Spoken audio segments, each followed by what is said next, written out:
Siamo con Emilio Viafora, segretario regionale del Sunia, e parliamo di diritto all'abitazione, ma non solo diritto all'abitazione, anche una petizione che voi volete fare per una legge che tuteli questo sacrosanto diritto, perché l'abitazione non è per tutti, è vero? No, non è oramai un diritto riconosciuto come diritto universale. Noi non lanciamo una petizione, noi lanciamo una proposta di legge popolare che interviene su 3 articoli della Costituzione per affermare il diritto all'abitare come una delle declinazioni della dignità della persona.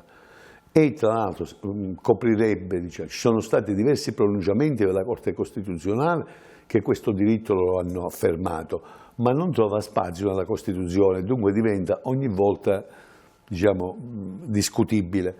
Vorrei sottolineare che la stessa Convenzione europea dei diritti europei, la stessa Dichiarazione dei diritti dell'uomo prevede il diritto ad una abitazione dignitosa come uno degli elementi formativi della persona e della socialità di quella persona. Cosa è compromesso allo stato attuale? Cosa manca? Qual è il problema? Manca una politica che sia sensibile al fatto che il mondo è cambiata anche l'Italia e che noi abbiamo sempre più bisogno, abbiamo sempre più persone che vivono un disagio abitativo che li porta all'isolamento, li porta a essere socialmente, esclusi e soprattutto non consente di fare reali politiche per la famiglia e reali politiche che aiutino le persone a poter vivere sapendo che viviamo in un paese dove gli stipendi sono i più bassi d'Europa. Assolutamente. Le istituzioni potrebbero fare qualcosa per garantire, per far sì che anche in appartamenti in affitto, insomma, cosa potrebbero fare? Le istituzioni hanno un ruolo centrale, sia nello smobilizzo, del patrimonio anche privato messo sul mercato libero.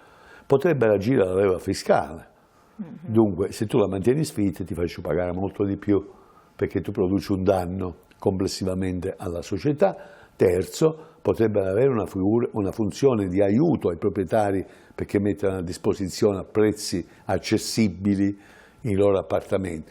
Assicurare un fondo di garanzia pubblica, va bene, che dove ci sia morosità colpevole, dove ci siano una non gestione, lo Stato si fa carico, garantisce al proprietario e poi si rivale sull'inquilino. Quindi questo dovrebbe essere un dato di principio da regolamentare, perché allo stato attuale negli ambiti regionali in Veneto non c'è?